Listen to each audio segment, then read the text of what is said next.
नमस्कार, स्वागत है आपका इंडिया न्यूज बिजनेस पर। आइए नजर डालते हैं आज की टॉप खबरों की ओर। सोलर एनर्जी का इस्तेमाल आम जिंदगी में बढ़ता जा रहा है। देश के छोटे शहरों में भी इसे लोग तेजी से अपना रहे हैं। आंकड़ों की बात करें तो राजस्थान, गुजरात और केरल जैसे राज्यों में 45 से 50% इलेक्ट्रिक व्हीकल लोग रूफटॉप सोलर पावर से चार्ज कर रहे हैं। वहीं पूरे देश में रूफटॉप सोलर एनर्जी से केवल 25% ईवी ही चार्ज हो रहे हैं। लेकिन अब अंतरिम बजट में रूफटॉप सोलर पैनल पर जोर दिए जाने से ये आंकड़ा तेजी से बढ़ सकता है। बता दें कि वित्त मंत्री निर्मला सीतारमण ने अंतरिम बजट में कहा कि 10,000 करोड़ रुपए की प्रधानमंत्री सूर्योदय योजना के तहत 1 करोड़ परिवारों को हर महीने 300 यूनिट तक बिजली मुफ्त मिलेगी। रिपोर्ट्स के मुताबिक भारत में 11 गीगावाट की क्षमता वाले रूफटॉप सोलर पैनल लगे हैं, मगर इनमें से केवल 2.7 गीगावाट क्षमता रिहायशी इलाकों में है। वहीं देश के छोटे शहरों में भी सोलर ऊर्जा को लेकर जागरूकता है। यही वजह है कि छोटे शहरों में भी इलेक्ट्रिक व्हीकल की बिक्री तेजी से बढ़ रही है। उत्तराखंड में जल्द लागू हो सकता है यूसीसी यानी कि यूनिफॉर्म सिविल कोड, क्योंकि उत्तराखंड के मुख्यमंत्री पुष्कर सिंह धामी ने देहरादून की विधानसभा में आज यूनिफॉर्म सिविल कोड 2024 का विधेयक पेश कर दिया है। यूसीसी के विधेयक पेश होने पर विपक्ष के कई विधायकों ने इस पर हंगामा भी किया। वहीं अगर हम दूसरी तरफ बात करें तो कई विधायक ऐसे भी थे जिन्होंने इसके पेश होने के बाद यानी कि यूसीसी के पेश होने के बाद जय श्री राम और वंदे मातरम के नारे भी लगाए। जनवरी 2024 में कोल इंडिया का प्रोडक्शन 9.1% बढ़ गया है। जी हां, भारत सरकार के स्वामित्व वाली कोल इंडिया लिमिटेड का प्रोडक्शन जनवरी में एनुअली 9.1% बढ़कर 78.4 मिलियन टन हो गया। बीते साल यानी 2023 के लगभग 72 मैट्रिक टन के हाईएस्ट लेवल पर 6.5 मैट्रिक टन की वृद्धि दर्ज की गई। फाइनेंशियल ईयर 2024 के 78 मैट्रिक टन कोल प्रोडक्शन के लक्ष्य की गति में तेजी लाते हुए पब्लिक सेक्टर अंडरटेकिंग में जनवरी में 610.3 मैट्रिक टन उत्पादन किया, जो कि बीते अप्रैल 2023 के दौरान 59 मैट्रिक टन से 10.8% ज्यादा है। साथ ही आपको बता दें कि आपूर्ति की तुलना में कोल इंडिया की आपूर्ति पिछले साल जनवरी की तुलना में 5% से बढ़कर 67.6 मैट्रिक टन हो चुकी है। CIL ने देश की बिजली आपूर्ति को पूरा करने के लिए कोल बेस्ड प्लांट से लगभग 55 मैट्रिक टन की आपूर्ति की है।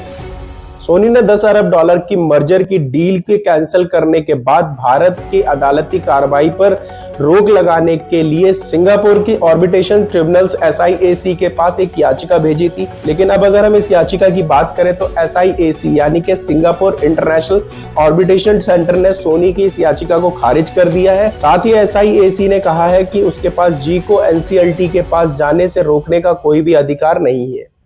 साउथ कोरिया की कार मैन्युफैक्चरिंग कंपनी किया मोटर्स ने भारत में बड़ी उपलब्धि हासिल की है। कंपनी ने बीते साल जुलाई में अपनी बेस्ट सेलिंग कार सेल्टॉस के फेसलिफ्ट वर्जन को लॉन्च किया था। तब से लेकर अब तक कंपनी की इस कार को बेहतरीन रिस्पांस मिल चुका है। कंपनी की तरफ से दी गई जानकारी के मुताबिक इस कार की टोटल बुकिंग अब तक 1 लाख के आंकड़े को पार कर चुकी है। लॉन्च से लेकर अब तक हर दिन इस कार को 13,500 बुकिंग मिल रही है। इस कार की शुरुआती कीमत 10.99 लाख रुपए एक शोरूम में है।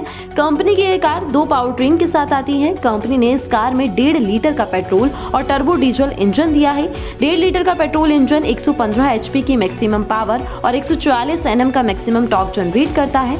इसके अलावा कार में 1.5 लीटर का टर्बो डीजल इंजन 116 HP की मैक्सिमम पावर और 250 Nm का टॉर्क जनरेट करता है। कश्मीर की क्रिकेट बैट मैन्युफैक्चरिंग एसोसिएशन ने सोनी टीवी और ट्रैम्बो स्पोर्ट्स प्राइवेट लिमिटेड को 100 करोड़ रुपए का लीगल नोटिस भेजा है। साथ ही नोटिस में यह भी मेंशन किया है कि दोनों ही कंपनियों को 15 दिन के अंदर अंदर रियलिटी शो शार्क टैंक पर माफी मांगनी पड़ेगी। अगर ये माफी नहीं मांगी गई तो दोनों कंपनियों को 100 करोड़ रुपए की पेमेंट करनी होगी। अब सवाल यह आता है कि यह नोटिस भेजा क्यों गया, इसका कारण क्या है। तो आपको बता दें कि 30 जनवरी 2024 को सोनी पर आने वाले रियलिटी शो शार्क टैंक पर हमाद और शाद दोनों ने अपनी कंपनी ट्रैम्बो स्पोर्ट्स प्राइवेट लिमिटेड को कश्मीर का नंबर 1 बैट मैन्युफैक्चरिंग कंपनी बताया था, जिसके बाद एसोसिएशन ने इस बात पर आपत्ति जताई और दोनों कंपनियों को नोटिस भेज दिया। आम आदमी पार्टी की मुश्किलें बढ़ती हुई नजर आ रही हैं। जी हां, दिल्ली में आम आदमी पार्टी के बड़े नेताओं के ठिकानों पर ईडी की रेड जारी है। जानकारी के मुताबिक आज 6 फरवरी को मुख्यमंत्री अरविंद केजरीवाल के पर्सनल सेक्रेटरी विभव कुमार और राज्यसभा सांसद ND गुप्ता के घर पर ईडी छापेमारी कर रही है।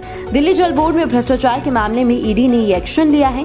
सूत्रों के मुताबिक ईडी ने मनी लॉन्ड्रिंग मामले में मंगलवार को दिल्ली के मुख्यमंत्री अरविंद केजरीवाल के निजी सचिव विभव कुमार और आम आदमी पार्टी से जुड़े बाकी लोगों के ठिकानों पर छापेमारी की है।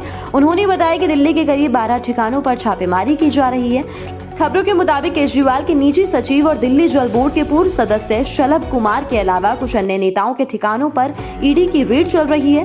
बता दें कि दिल्ली सरकार में मंत्री आतिशी की प्रेस कॉन्फ्रेंस से ठीक पहले ये छापेमारी हुई। आतिशी ईडी को लेकर प्रेस कॉन्फ्रेंस करने वाली थी। आज एपीजे सुरेंद्र होटल्स का आईपीओ जो है वो मार्केट में आ चुका है। आपको बता दें कि इस आईपीओ के थ्रू कंपनी मार्केट से लगभग 920 करोड़ रुपए का फंड रेज करेगी। इसमें से 600 करोड़ का जो फंड रेज करेगी कंपनी वो आईपीओ यानी कि न्यू शेयर इशू कर मार्केट से फंड रेज करेगी। इसके अलावा जो बैलेंस 320 करोड़ रुपए का फंड है वो कंपनी अपने प्रोमोटर्स को सेल करके यानी कि कंपनी अपने शेयर्स को प्रोमोटर को सेल करके फंड रेज करेगी। अब आईपीओ से रिलेटेड कुछ इंपॉर्टेंट डेट्स हैं, जिसमें आईपीओ की जो ओपनिंग डेट है वो 5 फरवरी यानी कि आज की है। आईपीओ की जो क्लोजिंग डेट रहेगी वो 7 फरवरी की रहेगी। आईपीओ में जो शेयर अलॉटमेंट किया जाएगा वो 8 फरवरी को किया जाएगा। आईपीओ में जो रिफंड दिया जाएगा वो 9 फरवरी को दिया जाएगा। इसके अलावा डीमेट अकाउंट पे शेयर ट्रांसफर जो किए जाएंगे, शेयर क्रेडिट किया जाएगा, ये भी 9 फरवरी को किया जाएगा। आईपीओ की लिस्टिंग जो है वो 12 फरवरी को होगी। आईपीओ का जो लॉट साइज है वो 96 शेयर्स का है। इसका जो मैक्सिमम लॉट है वो 13 का है। अगर हम प्राइस बैंड की बात करें तो 147 रुपए से 155 रुपए का प्राइस बैंड है। आज बाजार में दिखी हरियाली। निफ्टी की बात करें तो आज निफ्टी 157 अंकों की मजबूती के साथ 21,929 के ऊपर जाके बंद हुआ, तो वहीं सेंसेक्स में भी करीबन 454 पॉइंट्स की मजबूती देखने को मिली और आज सेंसेक्स 72,186 के लेवल पर क्लोज हुआ। आज के टॉप गेनर्स की बात करें तो बीपीसीएल आज का टॉप गेनर रहा, तो वहीं पावर ग्रिड कॉर्प आज का टॉप लूजर बना। बीएसई के 30 शेयर्स में से 19 शेयर हरे निशान में जाके बंद हुए और 11 शेयर्स लाल निशान पर जाकर बंद हुए। आज पीएम नरेंद्र मोदी गोवा के दौरे पर है। यहाँ पर पीएम नरेंद्र मोदी ने ओएनजीसी यानी कि oil and natural gas corporation के सर्वाइवल सेंटर का उद्घाटन किया। इस सेंटर में सी रेस्क्यू की ट्रेनिंग दी जाएगी। इसमें हर साल 10 से 15,000 लोगों को ट्रेनिंग दी जाएगी। इसके अलावा आपको बता दें कि पीएम मोदी ने इंडिया एनर्जी वीक 2024 का उद्घाटन भी किया। ये कार्यक्रम गोवा में 6 फरवरी से लेकर 9 फरवरी तक चलेगा। इसके अलावा एक्सपेक्टेड है कि पीएम मोदी गोवा में लगभग 1330 करोड़ से भी ज्यादा की वैल्यू के प्रोजेक्ट्स की अनाउंसमेंट भी कर सकते हैं।